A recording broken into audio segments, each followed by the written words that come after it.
சென்னை அண்ணா பல்கலைக்கழக மாணவி பாலியல் வன்கொடுமை செய்யப்பட்ட வழக்கில் கைதான ஞானசேகரிடம் சிறப்பு புலனாய்வு குழு அதிகாரிகள் விசாரணை மேற்கொண்டு வாக்குமூலத்தை பெற்றுள்ளதாக தகவல் வெளியாகியுள்ளது.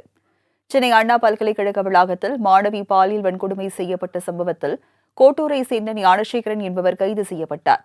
இந்த வழக்கு குறித்து ஞானசேகரிடம் சிறப்பு புலனாய்வு குழு விசாரணை நடத்தி வாக்குமூலத்தை பெற்றுள்ளதாக தகவல் வெளியாகியுள்ளது. வாக்குமூலத்தை அடிப்படையாக வைத்து ஞானசேகரின் வீட்டில் சிறப்பு புலனாய்வு குழுவினர் தீவிர சோதனையில் ஈடுபட்டனர்.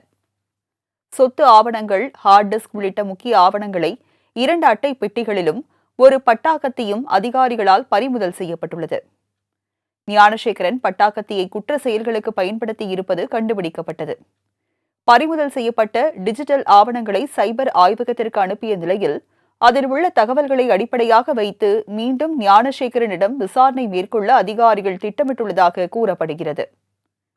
ஞானசேகரனின் தார் ஜீப் மற்றும் பிரியாணி கொண்டு செல்ல பயன்படுத்தப்பட்ட வாகனம் ஆகியவற்றை முறையாக ஃபைனான்ஸ் கட்டாததால் நிறுவனத்தால் பறிமுதல் செய்யப்பட்டுள்ளதாக தகவல் வெளியாகியுள்ளது. குற்ற செயல்களுக்கு பயன்படுத்தும் இருசக்கர வாகனத்தை மட்டும் அதிகாரிகள் பறிமுதல் செய்துள்ளதாக கூறப்படுகிறது.